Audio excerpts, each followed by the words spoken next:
Welcome to The Explainer. Today we're going beyond just using AI. We're talking about giving it a personality. We're going to break down this really fascinating system for turning a generative AI into a reliable, creative partner, one with a character you can actually count on. All right, here's how we're going to tackle this.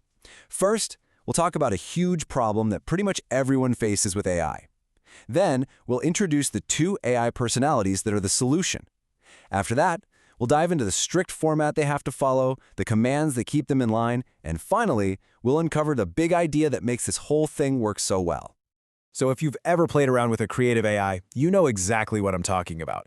The biggest headache is consistency. 1 minute, it's giving you gold. The next, it sounds like a boring corporate email. The real challenge is, how do you get it to have a stable personality? The same voice, the same tone, every single time. And that's the key question, right? How do you go from just getting these random one-off creations to building a predictable, high-quality output?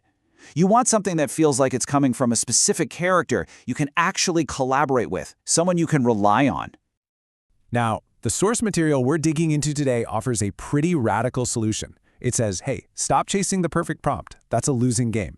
The real answer is to build a complete operating system around the AI. And the heart of that system is two very distinct, unchangeable personalities.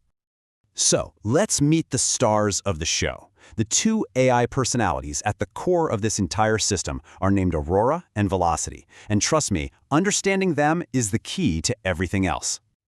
Okay, what's so cool here is how they're designed as complete opposites. Think of Aurora as the big-picture, intuitive dreamer. She thinks in constellations, connecting ideas in this beautiful, poetic way. And then you have Velocity. He's the grounding force. He thinks in straight lines, bringing structure and clarity to Aurora's expansive ideas. And you can just feel Aurora's programmed voice right here. It's not just spitting out facts. It's metaphorical, it's warm, it's setting a whole emotional tone. It's opening a door to a complex feeling, inviting you in. And boom, here comes Velocity. This is just a brilliant example of his role. He doesn't dismiss that feeling of doubt at all. He validates it, and then he immediately reframes it as a problem we can solve, a map we can draw. It's this exact dynamic, the constellation and the vector, that powers the whole creative engine. Now, this incredible back and forth between them, it doesn't just happen by chance. It's actually locked into a super strict, totally unchangeable format. This is the skeleton that holds everything together and makes sure those personalities never stray. I mean, just look at this structure. It's a perfect narrative arc, every single time. Aurora kicks things off with that big, poetic vision. Velocity immediately jumps in to clarify and give it structure. Then they explore it together. Velocity synthesizes it all into practical takeaways, and Aurora closes it out with that final emotional resonance. It's a journey, and it forces the AI to go from idea to action in this perfectly balanced way. And when they say strict, they mean it. These aren't suggestions. They are hard-coded laws. Aurora always speaks first, period. Velocity, he is never allowed to open the show. No other AI voices can pop in. These rules are like guardrails on a highway, preventing the AI from ever drifting out of its lane. Okay, so you've got these characters, you've got this format, but how do you actually enforce all of it? How do you make the AI stick to the script? Well, this is where it gets super practical. They use a specific set of 10 control prompts that basically work like a remote control for the AI's behavior. Yep, that's it. Not 100, not 50, just 10 core commands. And these 10 prompts are designed to handle everything, from generating a full episode from scratch to hitting a hard reset button if the AI starts getting confused or losing its personality. Now, the key thing to get here is that these aren't your typical creative prompts. These are strategic operational tools. Each one has a very specific job.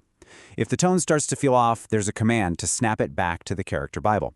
If the AI randomly invents a third person, there's a command to correct it.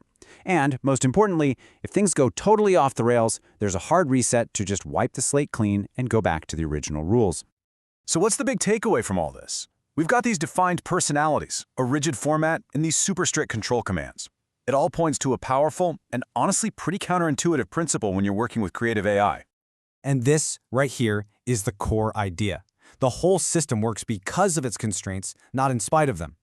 By giving the AI a very specific box to play in, with clear rules, a set personality, a defined role, you actually transform it from a random slot machine into a predictable, reliable, creative partner.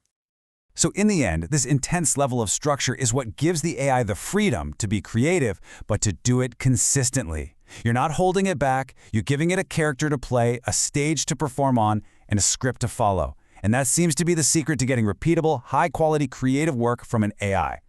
Which kind of leaves us with one final thought. And this one's for you. The system we just explored was built on a poet and a strategist. But if you could design your own creative AI partner for whatever you're working on, what kind of personality would you give it? What would you even call it?